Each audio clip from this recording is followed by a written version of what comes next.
گالی گلوچ سن کر خاموشی اختیار کر لے، صبر کر لے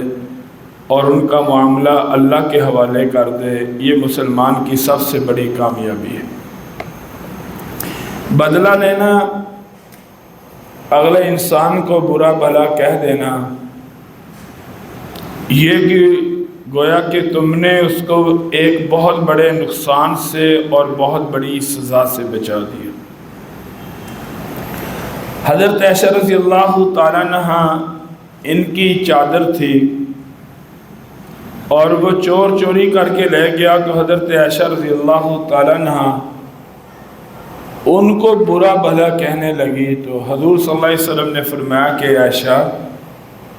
تم صبر کرو اور اس کے معاملے کو اللہ کے حوالے کر دو اور اس کو برا بھلا کہہ کر اس کی سزا میں کمی نہ کرو۔ تو آج جو ہمارے سامنے باتیں ہوں گی وہ حضرت عثمان غنی رضی اللہ تعالیٰ عنہ کی اخلاق کے معاملے میں ہوگی۔ ان کی سیرت کے بڑے موضوع ہیں، وہ کیسے مسلمان ہوئے، کیسے جناب والا وہ مدینہ گئے، کیسے وہ بہت بڑے تاجر بنے، مالدار بنے، اور اسی طرح سے کس طرح انہوں نے سخاوتیں کی، بے شمار موضوع ہیں۔ لیکن آج جو ہم نے بیان کرنا ہے صرف ایک کہ ان کے اخلاق کیا تھے۔ حضور صلی اللہ علیہ وسلم نے فرمایا کہ یاد رکھیں کہ اگر کوئی میرے صحابہ میں سے کسی ایسے صحابی کو دیکھنا ہو کہ جس کا اخلاق میرے اخلاق جیسا ہو، جس کا اخلاق میرے اخلاق کے مشابہ ہو، اور میرے صحابہ میں سب سے زیادہ اخلاق اس کا میرے سے ملتا ہو،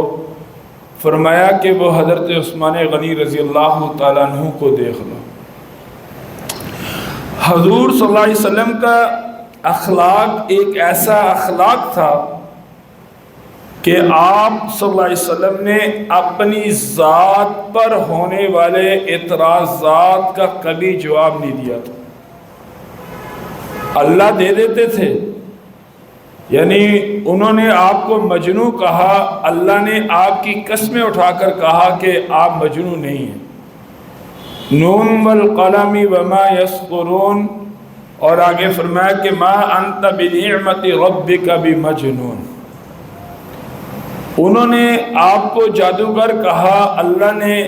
کہا کہ میرا نبی جادوگر نہیں، لیکن حضور صلی اللہ علیہ وسلم نے اپنی صفائی نہیں دی۔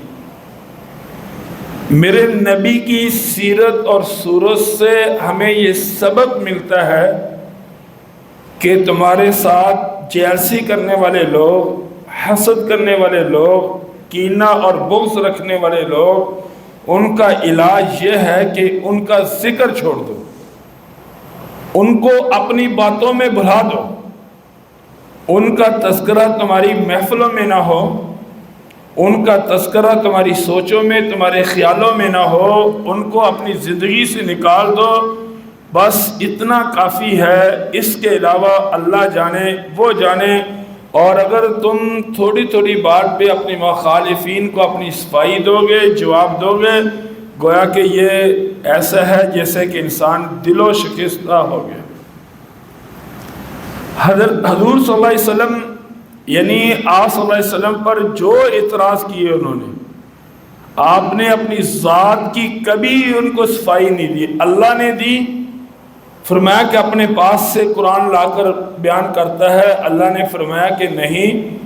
جو بھی بولتا ہے وہ اللہ جو کہتا ہے وہی بولتے ہیں۔ حضرت عثمان غنی رضی اللہ تعالیٰ عنہ جب مدینہ میں آئے تو ایک چادر لے کر آئے تھے، کوئی باپ دادا سے کوئی زیادہ وراثت نہیں لے کر آئے تھے، لیکن اپنے انصاف سے، اپنی بردباری سے، اپنی سخاوت سے، اللہ کے راستے میں بے تحاشا خرچ کرنے کی وجہ سے اور بہترین تجارت کی وجہ سے، سنت کے مطابق زندگی گزارنے کی وجہ سے حضور صلی اللہ علیہ وسلم کی محبت کے صدقے سے، اپنی پاک دامنی کے صدقے سے، اپنی حیا کے صدقے سے اللہ نے مدینے کا سب سے بڑا مالدار انسان بنا دیا تھا۔ حضرت عثمان غنی رضی اللہ عنہ کہتے ہیں کہ جب مکہ کے اندر شراب کی اجازت تھی، میں نے اس وقت بھی کبھی شراب کو دیکھا نہیں تھا، پینے تو دور کی بات ہے، میں نے اس وقت بھی کبھی شراب کو دیکھا نہیں تھا۔ جب مکہ کے اندر عام زنا ہوتا تھا، حضرت عثمان غنی رضی اللہ تعالیٰ عنہ کہتے ہیں کہ میری اس وقت بھی کبھی کسی غیر محرم عورت کے اوپر نظر نہیں گئی۔ اور یاد رکھیں میرے بھائیوں کہ اگر ہمیں معاشی نقصان ہو رہا ہے نا، اور اگر ہمارے گھر کے حالات تنگ ہو رہے ہیں اور ہمارے یعنی رزق کی کمیاں آ رہی ہیں اور پریشانیاں کثرت سے آ رہی ہیں، تو ہمیں سوچنا چاہیے کہ کہیں ہمارے گھر کے اندر جو ہے بے حیائی والا معاملہ تو شروع نہیں ہو گیا، کہیں اس طرح کی چیزیں تو شروع نہیں ہوگی کہ جو اللہ نہیں چاہتے اور ہمارے گھروں کے اندر ہو رہا ہے۔ اور اگر ہمیں سمجھ آئے اس بیماری کی اور ہم توبہ کر لیں تو گویا کہ 90% اللہ ہماری پریشانیوں کو اس سے ختم کر دیتے ہیں۔ فرمایا کہ جس انسان کی زندگی کے اندر زنا ہوگا، فرمایا کہ اس کی زندگی کے اندر افلاس ہوگا، تنگیاں ہوں گی، پریشانیاں ہوں گی۔ جو انسان بے حیائی رکھے گا، فرمایا کہ اس انسان کی جیب کے اندر کبھی بھی خوشحالی نہیں آئے گی، پیسوں کی کثرت ہوگی، لیکن اپنی سوچ اور اپنی خیالات سے اور اپنی گفتگو سے ثابت کرے گا کہ میں دنیا کا سب سے زیادہ غریب اور مسکین اور محتاج انسان ہوں۔ حالانکہ اکاؤنٹ میں پیسے بھی بڑے ہوں گے اور اسی طرح سے اور بھی پیسے ہوں گے، لیکن یہ اس کو ایک سزا ہے جو اس کے خیالات کے اندر آ رہی ہے، اور اس سزا کی وجہ کیا ہے؟ اس کا گناہ گار اور زنا والا اور اسی طرح سے جو ہے غلط آدمی ہونا ہے۔ اب دیکھو میرے بھائیوں، حضرت عثمان غنی رضی اللہ تعالیٰ عنہ کے پاس پیسہ آیا لیکن حیا تھی، پیسہ آیا لیکن ان کے پاس 5 وقت کی نماز تھی، پیسہ آیا قرآن کی تلاوت تھی، مالدار بنے سخاوت تھی، اور مالدار بنے لوگوں کے ساتھ اچھا اخلاق تھا، جیب میں مال تھا لیکن تکبر نہیں تھا، اور اسی طرح سے بہت بڑی تجارت تھی۔ آپ اندازہ لگائیں کہ وہ کتنے یعنی درموں کے اور دیناروں کے مالک ہوں گے کہ 1000 اونٹ ایک وقت میں کھڑے، اور مدینہ کے اندر اس وقت غلہ نہیں مل رہا، اور لوگ کہہ رہے ہیں کہ اگر ایک اونٹ جو ہے اگر 100 درم کا آیا ہے تو 200 لے لو، یعنی اتنا منافع، ڈبل منافع مل رہا ہے۔ اور پھر کھڑے ہو کر کہتے ہیں کہ مجھے اس سے کئی گنا زیادہ منافع لینا ہے اللہ سے، یہ میرے 1000 اونٹ جو ہے یہ سارے کے سارے مدینہ کے غریبوں میں تقسیم کر دو۔ تو ظاہری بات ہے جس انسان نے 1000 اونٹ اللہ کے راستے میں قربان کرنے ہیں، وہ لاکھوں اونٹوں کا مالک ہوگا، پھر 1000 اونٹ جو ہے اللہ کے راستے میں دے گا، اس کے باوجود زندگی میں عاجزی ہے، لہجے میں پخت یعنی سختی نہیں ہے، نرمی ہے، مزاج میں نرمی ہے، اور دشمنوں کے ساتھ اچھا اخلاق ہے، معاملات صاف ہیں۔ آج جب ان کے واقعات کو پڑھنا شروع کیا اور نکالنا شروع کیا کہ جو صحیح واقعات ہوں اور ان کی زندگی کے اندر ہوں، تو انسان کی عقل حیران رہ جاتی ہے کہ حضرت عثمان غنی رضی اللہ تعالیٰ عنہ کی زندگی کا مزاج یہ تھا کہ ایک آدمی امداد لینے کے لیے آیا، گھر کے دروازے کے پاس پہنچے تو بیوی سے بحث ہو رہی حضرت عثمان غنی کی کہ فضول خرچی نہ کیا کرو، اور فضول خرچی تھی کیا؟ یہ واقعہ بڑا مزیدار واقعہ ہے، ایمان تازہ ہو جاتا ہے۔ فضول خرچی تھی کیا کہ دیوے کی جو بتی تھی نا، وہ موٹی تھی اور کہنے لگے کہ یہ تیل زیادہ پی رہی ہے، اگر اس کو باریک بنا لیا جائے تو یہ تیل کا خرچہ کم ہو جائے گا۔ جو امداد لینے کے لیے آیا تو وہ سوچنے لگا کہ یہ تو ایک چھوٹی سی تیل کے اوپر بحث ہو رہی ہے، مجھے اس نے کیا دینے۔ تو اچانک حضرت عثمان غنی رضی اللہ تعالیٰ باہر آ گئے، کہنے لگے کیسے آئے؟ کہنے لگا کہ تعاون کے لیے آیا ہوں۔ کہا کہ وہ مال پڑا ہے، جتنی ضرورت پوری ہوتی ہے پوری کر لو۔ جب دیتے تھے دونوں ہاتھوں سے دیتے تھے، اور جب اپنی ذات پہ خرچ کرتے تھے، اگر 5 روپے خرچ کرنے آتے تھے نا تو 2 اپنی ذات پہ خرچ کر کر 3 روپے بچا کر غریبوں یتیموں میں تقسیم کر دیتے۔ یہ تھا ان کی زندگی کا۔ اور اس دور کے اندر اگر انسان کے پاس پیسہ ہو تو انسان تو ٹکتا ہی نہیں ہے۔ یہاں 5000 سے بات پڑھنی ہے، وہاں 10 کرنا ہے۔ اب شادی جو ہے اس پہ لاکھوں روپے خرچ ہے، حالانکہ انسان بقدر ضرورت پیسے خرچ کر لے تو برکت بھی ہے، پیسوں کا بچاؤ بھی، لیکن اس کے باوجود جناب والا کفایت شعاری نہیں ہے۔ لیکن جب عشر کی باری آئے، زکوٰۃ کی باری آئے تو ہم غریب بن جاتے ہیں۔ بلکہ عشر اور زکوٰۃ سے بھی دور کی بات ہے کہ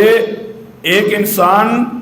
شادی پہ ہم دیکھتے ہیں کہ اتنے پیسے خرچ کرتے ہیں لوگ، مہندیوں پہ اتنے خرچ کرتے ہیں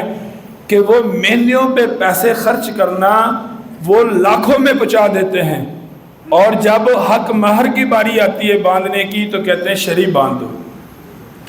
شرعی حق مہر 137 تولے تک چاندی ہے، یعنی آج کی آپ اندازہ لگا لیں 137 تولے چاندی کی قیمت کیا بنے گی؟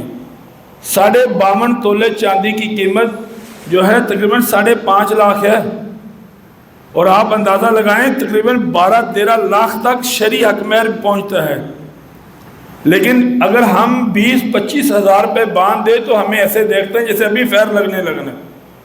لیکن باہر ڈھول ڈھمکے والوں کو جناب والا خمار ایسا چڑھا ہوتا ہے کہ ہزاروں کی کاپیاں اڑ رہی ہوتی، حالانکہ وہ حق مہر آ بھی گھر جانا ہے۔ یہ نہیں کہ مولوی نے لے جانا ہے یا بچی کے ماں باپ نے لے جانا ہے، وہ بچی نے لے کر آنا ہے اور اپنے خامد کے گھر میں لے کر آنا ہے، لیکن اس وقت ساری شریعت سامنے ہے۔ اس سے پہلے کی جتنی رسم و رواج بےہودہ چیزیں ہیں اس کے اندر کبھی شریعت کے بارے میں سوچا ہی نہیں۔ لیکن حضرت عثمان غنی رضی اللہ تعالیٰ عنہ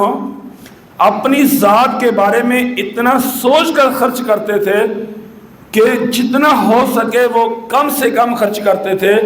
لیکن جب اللہ کے راستے میں دیتے تھے تو کبھی حساب نہیں کرتے تھے، اور جب اللہ نے پھر ان کو دیا تو اللہ نے بھی ان کے ساتھ کبھی حساب نہیں کیا تھا۔ اب آپ اندازہ لگائیں کہ مدینہ کے سب سے بڑے مالدار آدمی ہیں،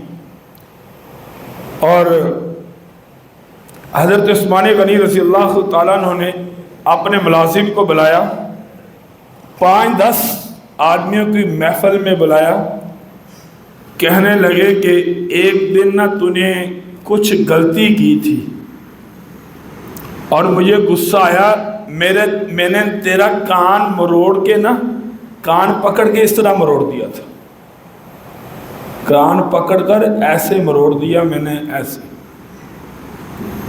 تو آج میں نے سوچا کہ جب میں اللہ کی عدالت میں جاؤں گا تو اس کا حساب مجھ سے لے لیا تو میں کیا جواب دوں گا؟ حالانکہ جنت کی بشارت ہے، حضور صلی اللہ علیہ وسلم نے فرمایا کہ عثمان جنتی ہے، حضور صلی اللہ علیہ وسلم نے فرمایا کہ عثمان اللہ تو اس سے راضی ہے، اللہ نے قرآن میں کہا کہ ہم ان سے راضی ہیں، پھر بھی اتنا خوف ہے کہ اگر اللہ نے پوچھ لیا کہ تو نے اپنے ملازم کا کان مروڑا اور کیوں مروڑا تھا،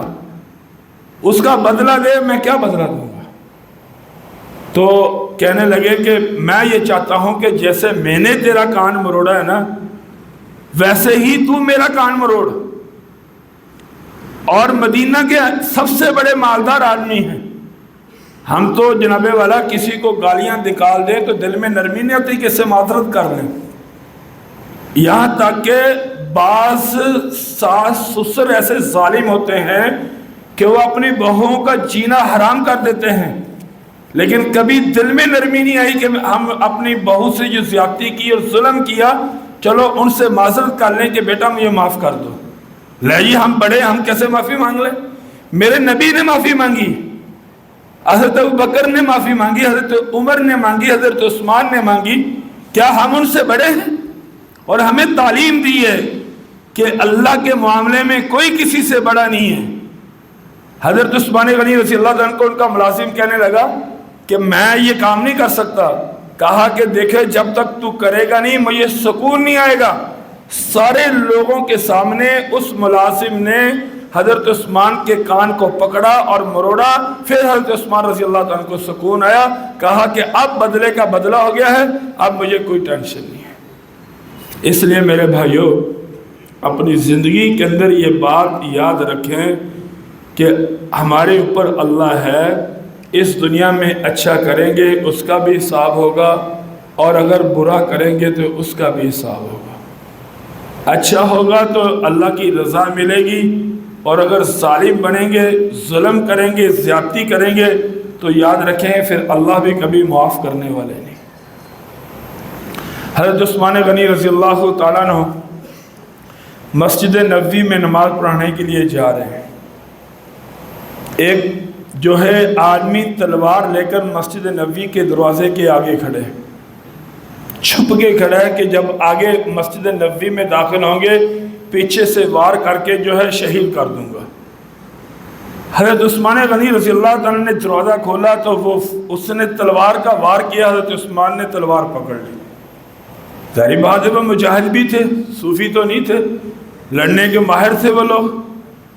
جب تلوار پکڑ لی، پکڑنے کے بعد صحابہ بھی آ گئے۔ اب فوج تھی، امیر المومنین تھے مدینہ کی، پوری سلطنت کے امیر المومنین تھے، تو کہنے لگے آپ اجازت دیں کہ آپ پہ حملہ کیا ہے، اس کے معاملے میں ہم اس کو گرفتار کریں گے اور گرفتار کر کے ہم اس کو سزا دیتے ہیں۔ حضرت عثمان غنی رضی اللہ تعالیٰ کہنے لگے میں اپنے نبی کے ساتھ رہا، میں ابو بکر کے ساتھ رہا، میں عمر کے ساتھ رہا، لیکن میں نے کبھی نبی کو اپنی ذات سے بدلہ لیتے ہوئے نہیں دیکھا، کبھی ابو بکر کو اپنی ذات کا بدلہ لیتے ہوئے نہیں دیکھا، کبھی عمر کو اپنی ذات کا بدلہ لیتے ہوئے نہیں دیکھا، اس لیے میں بھی اللہ کی رضا کے لیے اس کو معاف کرتا ہوں۔ قتل کرنے کے لیے آئے اور پھر اس کو پکڑ لیا جائے اور پھر اس کو معاف کر دیا جائے، یہ صحابہ کا اخلاق ہے، اسی لیے صحابہ کا تذکرہ اللہ نے قرآن میں کیا۔ حج کرنے کے لیے یعنی صلح حدیبیہ کے موقع پہ جب گئے نا تو اب کافروں سے بات کرنی تھی، تو صحابہ نے کیا کہ آپ حضرت عثمان غنی کو بھیج دیں، ان کی بڑی عزت ہے، مکہ والے جو ہیں ان کو کہیں گے کچھ نہیں۔ حضرت عثمان غنی رضی اللہ تعالیٰ عنہ چلے گئے، کہنے لگے کہ اے عثمان دیکھیں باقی لوگوں کو تو ہم نے مدینہ مکہ میں آنے نہیں دینا، آپ ایسے کریں، آپ جو عمرہ کرنا چاہتے ہیں کر لیں، طواف کر لیں، آپ کے لیے کوئی پابندی نہیں ہے، باقیوں کو ہم نے آنے نہیں دینا۔ تو حضرت عثمان غنی رضی اللہ تعالیٰ عنہ نے کہا کہ ہماری یہ عادت ہے کہ اللہ کے نبی آگے ہوں گے، ہم پیچھے ہوں گے،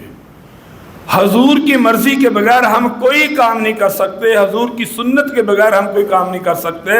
ہم نے تو وہ طواف کرنا ہے جو ہمارے نبی نے کرنا ہے، جب ہمارے نبی کو اجازت نہیں ملی تو ہمیں کیسے مل سکتا، ہم بھی نہیں کریں گے۔ صحابہ کہنے لگے یا رسول اللہ صلی اللہ علیہ وسلم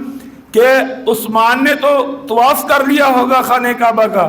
حضور صلی اللہ علیہ وسلم نے فرمایا کہ اے میرے صحابہ، عثمان وہ صحابی ہے جو مجھ سے محبت کرتا ہے اور میری مرضی کے خلاف کچھ بھی نہیں کرتا، اور جب پتہ چلا تحقیق کی تو ثابت یہ ہوا کہ حضرت عثمان غنی رضی اللہ تعالیٰ عنہ نے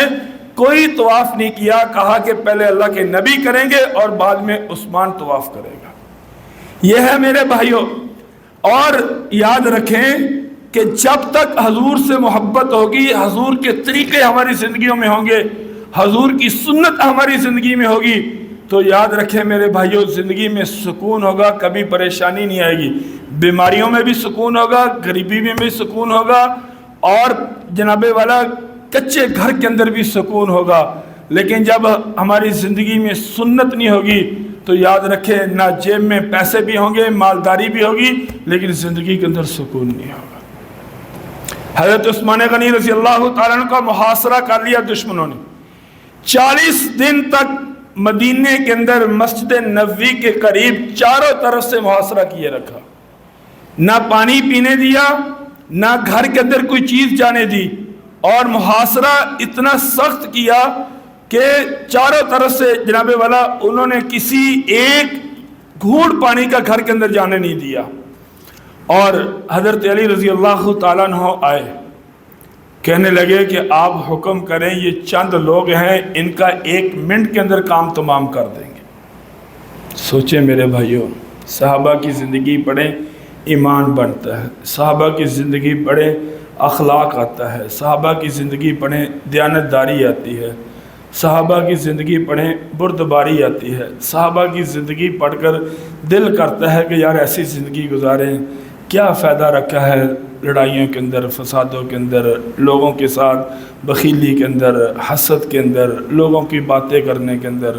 لوگوں کو نیچے کرنے کے اندر کیا رکھا ہے یار؟ کچھ بھی نہیں رکھا۔ ایک اچھی زندگی گزاریں کہ موت ایمان پہ آ جائے، موت کے بعد اللہ جنت دے دے، اس طرح کا جذبہ پیدا ہوتا ہے صحابہ کی زندگی پڑھنے سے۔ لالچ نکلتا ہے، طمع نکلتا ہے، اور بے صبری نکلتی ہے، اور انسان کے اندر زندگی کے اندر یہ ایسی چیزیں آتی ہیں کہ جن کے اندر سکون آتا ہے۔ اب دیکھیں حضرت علی گئے، حضرت حسن گئے، حضرت حسین گئے تلواریں لے کر، حضرت ابو ہریرہ رضی اللہ تعالیٰ عنہ گئے، اور حضرت عثمان رضی اللہ تعالیٰ عنہ کا پانی بند ہے، کھانا پینا بند ہے۔ چاہتے تو چند لوگ تھے، چند لوگ کہ ہزاروں نہیں تھے، چند لوگ تھے، چاہتے 1 منٹ میں ان کا کام پورا ہو سکتا تھا۔ تو حضرت علی کو کہا کہ میں تمہارا کیا لگتا ہوں؟ کہا کہ تم میرے امیر ہو۔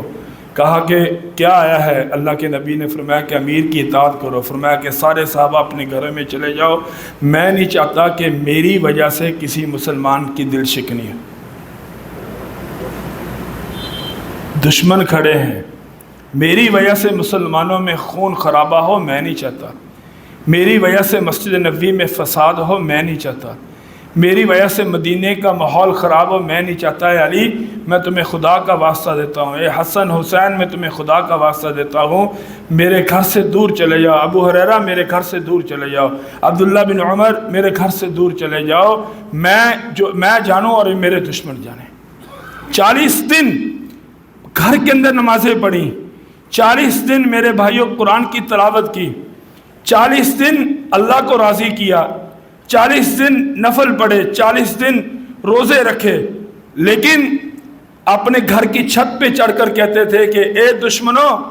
میں نے تو مدینہ کے پانی کو لے کر تمہارے لیے اللہ کی رضا کے لیے وقف کر دیا تھا، آج تم نے میرے لیے ہی مدینہ کا پانی بند کر دیا۔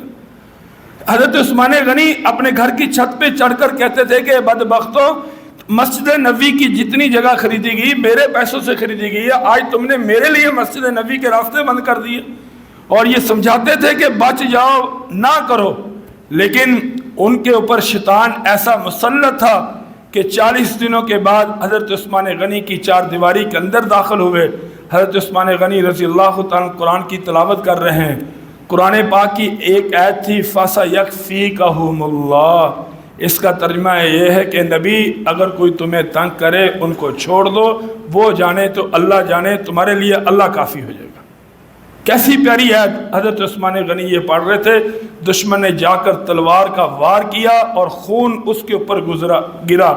اور فرمایا کہ حضور صلی اللہ علیہ وسلم نے فرمایا تھا کہ اے عثمان، آج شام کی افطاری ہم اکٹھے کریں گے جنت کے اندر۔ حضرت عثمان غنی رضی اللہ تعالیٰ عنہ قرآن کے اوپر شہید ہوئے، اور قیامت کے دن قرآن حضرت عثمان غنی کی شہادت کی گواہی دے گا۔ اور بیوی کی طرح جب دشمنوں نے ہاتھ بڑھایا تو کہنے لگے کہ یہ میری بیوی، اس کو ہاتھ نہ لگاؤ، لیکن ایک بدبخت آگے کی طرف بڑھا، کہا کہ اللہ تو یہ غرق کر دے۔ اور کہتے ہیں تاریخ کی کتابوں میں لکھا ہے کہ جب اس کو دیکھا گیا تو اس کے ہاتھ بھی کٹے ہوئے تھے، اس کے پاؤں بھی کٹے ہوئے تھے، اور اس کی شکل بگڑی ہوئی تھی، اور فرمایا کہ وہ جہنم کی آگ کا انتظار کر رہا تھا۔ بس بھائیو، اپنے اخلاق اچھے کرو۔ صحابہ کی زندگی سے یہی ملتا ہے کہ اپنی ذات کے لیے کبھی بدلہ نہ لو کسی سے۔ تمہارے ساتھ کوئی ظلم کرے، کوئی برا کرے، کوئی غلط کرے، اللہ کے اوپر اپنے معاملات چھوڑ دو، اللہ خود ہی اس کو ایسی سزا دے گا کہ وہ معاشرے کے اندر عبرت کی سزا بن جائے گا۔ یہاں تک ہو سکے اپنی عزت کی حفاظت کرنی چاہیے، اپنی دولت کی حفاظت کرنی چاہیے، لیکن پھر بھی کوئی بندہ تنگ کرے، کوشش کرو جتنا ہو سکے اس کو درگزر کرتے رہو کرتے رہو کرتے رہو، کسی نہ کسی دن وہ اللہ کی پکڑ میں آ جائے گا۔ اور ہمارے ذمے اگر ہم نے کسی کا دل دکھایا، گالی گلوچ دی، اس سے معافی مانگے، کسی کے پیسے دینے ہیں، ہاتھ باندھ کر اس کے پیسے واپس کرو، یہی ہماری کامیابی ہے۔ اس کے علاوہ میرے بھائیوں جتنی نمازیں پڑھ لیں، روزے رکھ لیں، اگر لوگوں کے ساتھ معاملات اچھے نہیں تو اب اللہ کبھی معاف نہیں کرے گا۔ اللہ سے دعا ہے اللہ عمل کی توفیق نصیب فرمائے۔